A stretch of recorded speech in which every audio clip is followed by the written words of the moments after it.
Hello everybody and welcome to What About the Game. Today I'm going to be talking about Totem Topple, which was released on the Wii U eShop a couple of days ago.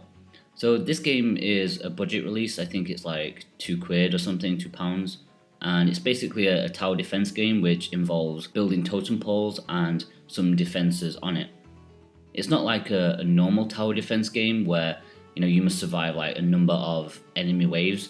This is just an all-out attack from demon spirits, and you need to survive as long as possible. In the end, you're graded on how many heads that you've placed on your pole in total. Now, there's two modes to choose from. The first is classic mode, which is the more slow-paced of the two. In this one, you're given resources to build your pole. You can invest these resources in either heads or attachments or the sides of the heads.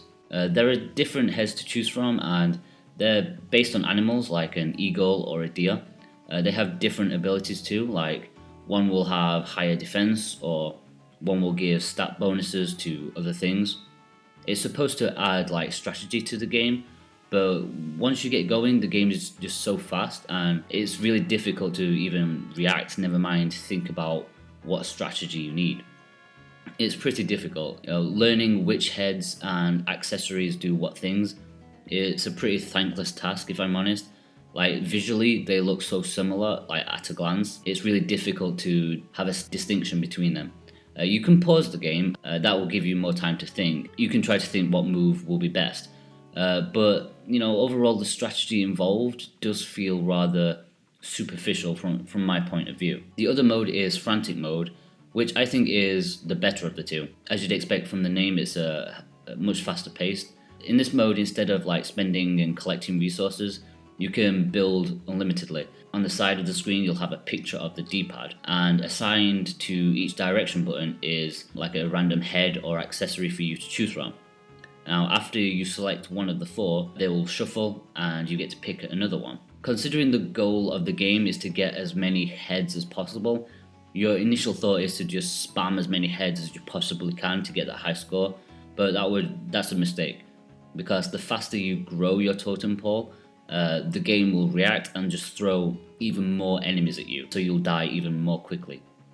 There is a little bit of strategy involved here, like judging how many heads to put on first before concentrating on the defenses. One of the qualities of the game is that it can be quite addictive actually, especially the frantic mode.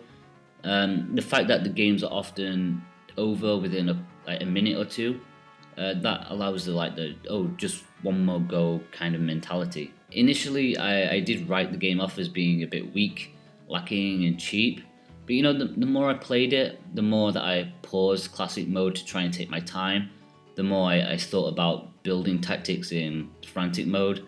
I kind of began to appreciate it a little more. Now don't get me wrong, it's nothing special by any means, but it did grow on me, and I can see some merit in it. It's fine, it's inoffensive, it's not asking for like £10, which some other games would dare to do.